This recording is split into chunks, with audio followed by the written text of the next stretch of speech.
Os benefícios, e ponto de recursos humanos. Ora bem, é tentarmos disponibilizar serviços de suporte concretos que melhorem a qualidade de vida dos profissionais e facilitem o seu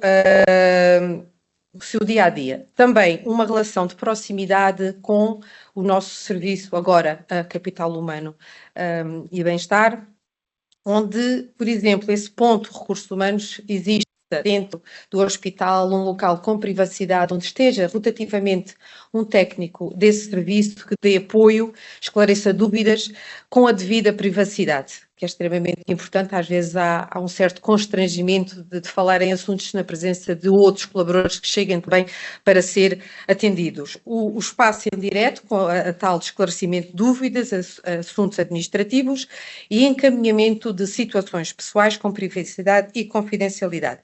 Esperamos com isto uma percepção clara de que a organização investe no bem-estar global da pessoa, não apenas na parte profissional.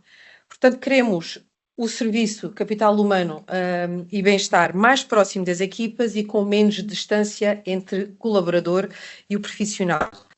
Pretendemos atingir estes objetivos verificando os indicadores num de parceiros com programas de benefícios e a percentagem de profissionais que utilizam o programa que está mencionado lá em cima, ou seja, protocolos entre ginásios, creches, agências de viagens, hotéis, por aí fora.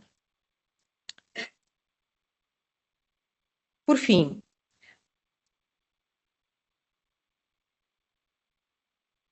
o podcast A Gente que Cuida pretende nutrir uma cultura interna positiva, com orgulho em pertença e reconhecimento dentro da instituição, o LS Alto Alentejo, que nós representamos, é o chamar vestir a camisola da instituição onde trabalhamos e nutrir uma cultura interna positiva, com orgulho e reconhecimento das pessoas que fazem parte dela.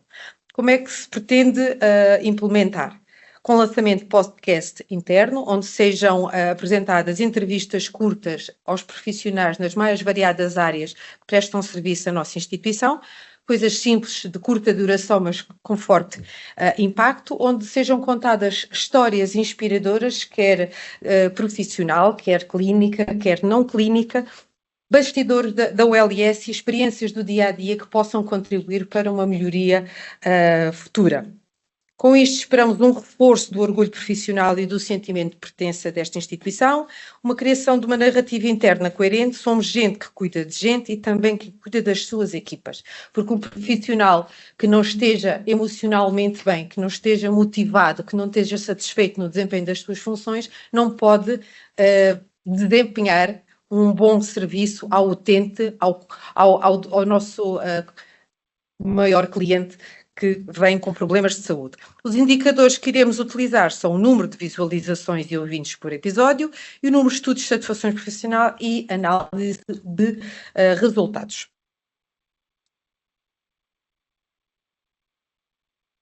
Em 2026, a proposta então do roadmap constituía então no fundo uma simulação daquilo que se pretende, não é? Nós sabemos que não podemos, num exercício académico, mesmo assim não podemos operacionalizar tudo ao mesmo tempo. A ideia seria começar por aquilo que é execuível e ir dando os passos para que as 19 medidas, de alguma forma, fossem sendo encaixadas umas nas outras para conseguirmos ter tudo mais ou menos ligado. A ideia seria então começarmos por primeiro assumir o que queremos fazer. O programa Acolher Mais, em parte, ele está a ser desenvolvido. E, no fundo, dividirmos o trimestre já numa primeira fase, que é um ponto essencial, que é o regulamento da gestão de pessoas e desenvolvimento profissional, que, no fundo, vai servir de base para que depois todas as outras peças encaixem. O segundo trimestre já seria mais a avaliação de desempenho com indicadores de bem-estar, isto porque para nós sabermos que melhoramos e que estas medidas têm impacto, precisamos de fazer uma análise da situação, precisamos fazer uma fotografia da realidade. O protocolo com a quadra pessoal, o arranque da consulta de cessação tabágica, portanto coisas mais execuíveis, e depois as outras mais elaboradas, como as salas de formação, ou o protocolo com a creche, ou a avaliação de metas intermédias com o Net Promoter Score, o burnout, o absentismo e depois o planeamento 2027.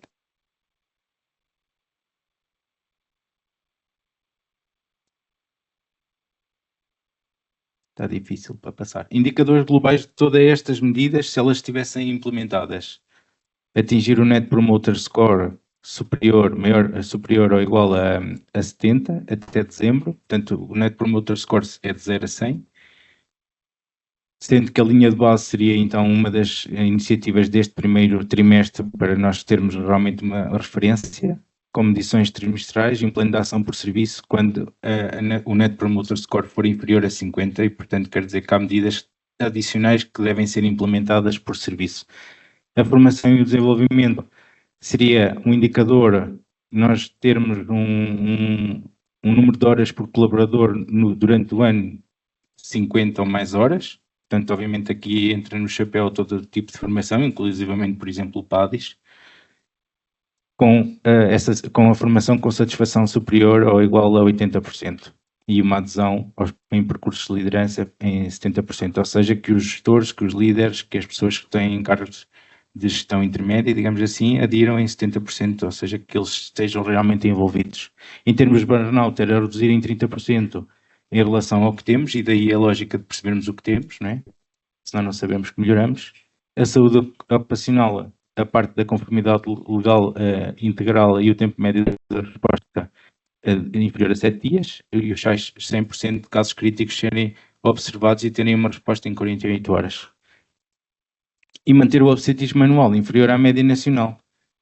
Já seria muito bom que a nossa OLS, independentemente do indicador até não ser muito bom do ponto de vista social, porque pode ser, por exemplo, 10%, risco de ter, mas se a média nacional for 12%, nós já estamos a fazer alguma coisa e estamos a caminhar. Portanto, perceber que não daria para pormos aqui uma meta de 5% ou 6%, mas ter uma tendência crescente em relação ao que temos e que seja inferior à média nacional já será muito pertinente.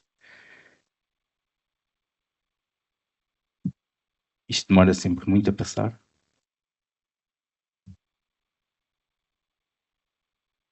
Em termos de modelo de governação, ou seja, como é que nós nos organizamos enquanto LS para que tudo isto encaixe?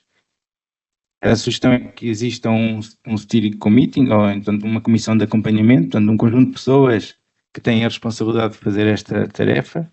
No fundo, obviamente, tem que estar o Conselho de Administração, o Departamento das Pessoas, isto já numa lógica do regulamento interno, e que tem os serviços de capital humano, o serviço de gestão do conhecimento e o serviço de saúde ocupacional e o serviço de gestão da qualidade. Portanto, são 4 estruturas dentro do departamento que obviamente têm que estar, porque no fundo também é um bocadinho daquilo que é o âmbito de atuação deles, as direções clínicas de enfermagem e aqui a casa do pessoal. Portanto, teria que haver um gestor de projeto, alguém que tivesse um papel mais interventivo, mais incisivo para que acompanhe isto mais próximo, não é?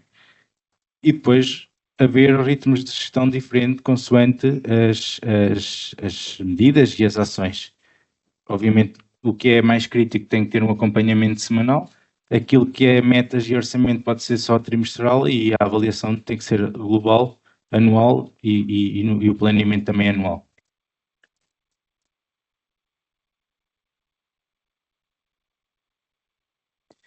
Portanto, como mensagem-chave, cuidar de quem cuida não é só um slogan, portanto, seria uma mudança na forma como nós olhamos para os nossos colegas e para as pessoas que são o músculo e o cérebro da OLS. O eixo 2 traduz então uma ambição com 19 medidas concretas e com uma proposta de calendário mais ou menos execuível e acreditamos que seja realista. E como mensagem final, no fundo, nós acreditamos que se tudo isto, entre aspas, puder ser implementado, caminhamos para um resultado em que toda a gente ganha, não é? Ganha a OLS enquanto instituição, ganha a comunidade, ganha os profissionais, obviamente, porque têm uma motivação à partida, obviamente isto é em potência, mas uma motivação e uma satisfação diferente, e isso culmina naquilo que realmente é a visão e a missão de uma OLS, e a nossa em particular, de não só construir uma comunidade saudável, mas ir de encontro a um serviço público de excelência. O grupo já tinha sido apresentado e obrigado.